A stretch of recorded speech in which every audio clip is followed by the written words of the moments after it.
जय राम जी की। हे सीतानाथ, हे नाथ, हे नाथ अब तो ऐसी दया हो, ये जीवन निरर्थक जाने न पाए। ये जीवन निरर्थक जाने न पाए।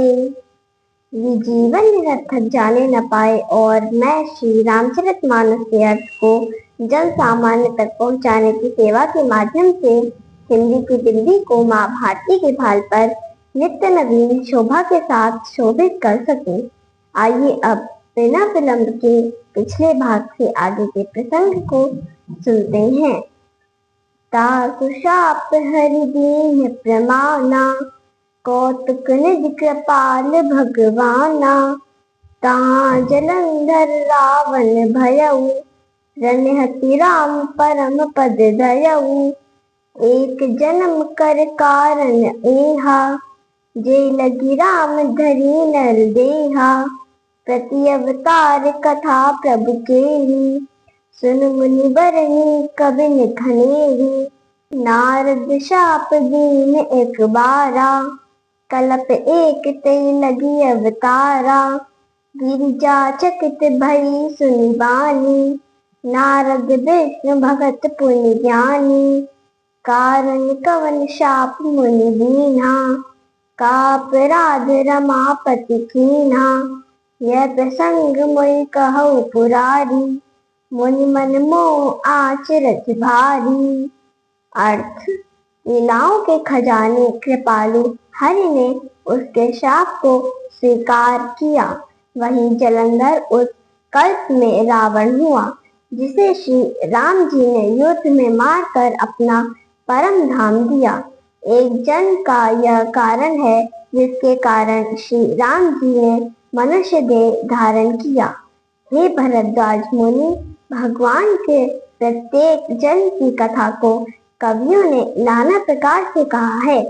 एक बार नारद ऋषि ने शाप दिया, अतः एक कल्प में उस कारण से जन्म हुआ। पार्वती जी यह बात सुनकर बड़ी चकित हो गई और बोली, नारद जी तो विष्णु के भक्त और ज्ञानी हैं। मुनि ने भगवान को किस कारण से शाप दिया? लक्ष्मीपति ने उनका क्या अपराध किया था? हे पुरारी, यह कथा मुझसे कहिए। मुनि नारद के मन में मोह हुआ, यह बड़े आश्चर्य की बात है। बोले बियसि महेश तब, ज्ञानी मूढ़ न कोई। जय जस रघुपति करहि जब, सो तस तेहि छन होई। अर्थ: तब महादेव जी हंसकर माँ से बोले कि कोई ज्ञानी या मूढ़ नहीं होता है। जिसे श्री रघुपति जब जैसी प्रेरणा देते हैं, वह उसी क्षण वैसा ही हो जाता है। कहु राम गुण गाथ, भरद्वाज सादर सुनहु। भव भंजन रघुनाथ, भज तुलसी तज मान मत। अर्थ: याज्ञवल्क्य जी ने कहा, हे भरद्वाज जी, मैं श्री राम जी के गुणों की कथा कहता हूँ, आप आदर सहित सुनिए। तुलसीदास जी कहते हैं, श्री रघुनाथ जी भव सागर संसार के आवागमन के चक्कर से पार करने वाले हैं, अतः मन और मत को छोड़कर उनका भजन करो। हिमगिरि गुहा एक अति पावनी, बह समीप सुरसरी सुहावनी।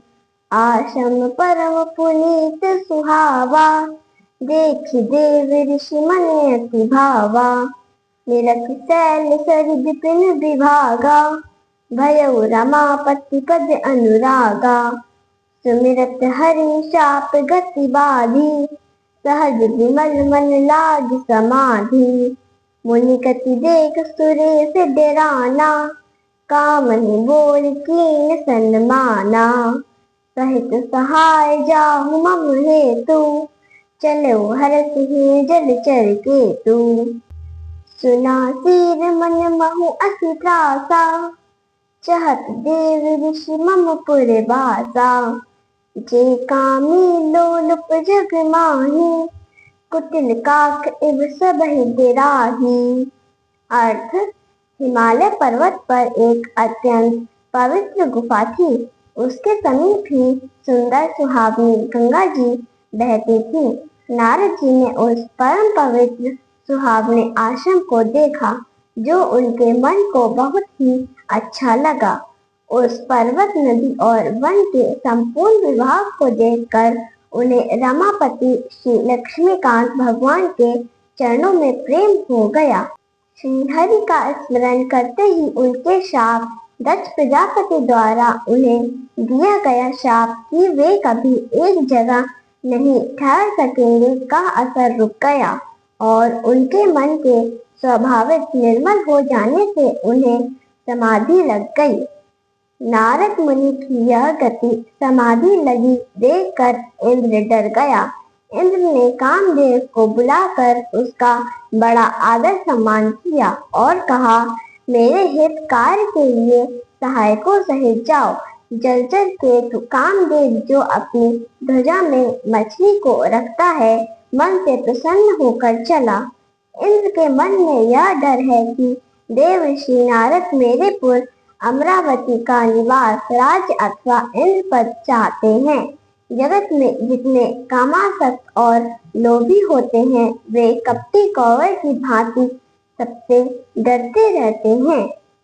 सूख हाड़ लय भाग सठ, स्वान निरखि मृगराज। छीन ले जन जान जड़, तिम सुर पतई न लाज। अर्थ, जैसे मूर्ख कुत्ता सिंह को देखकर सूखी हड्डी लेकर भागे कि कहीं उसकी हड्डी को सिंह छीन ना ले, इसी प्रकार इंद्र को ऐसा सोचने पर लाज नहीं आ रही कि नारद जी उसका कहीं इंद्र पद ना छीन ले। तेई आशमय मदन जब गयऊ, निज माया बसंत निर्मयऊ। कुसुमित विविध बिटप बहुरंगा, कूजई कोकिल गुंजई भृंगा। चली सुहावनी त्रिविध बयारी, काम कृसानु बढ़ाव निहारी। रंभादिक सुर नारी नवीना, सकल असमसर कला प्रवीणा। करई गान बहुतान तरंगा, बहुविध क्रीड़ई पानी पतंगा।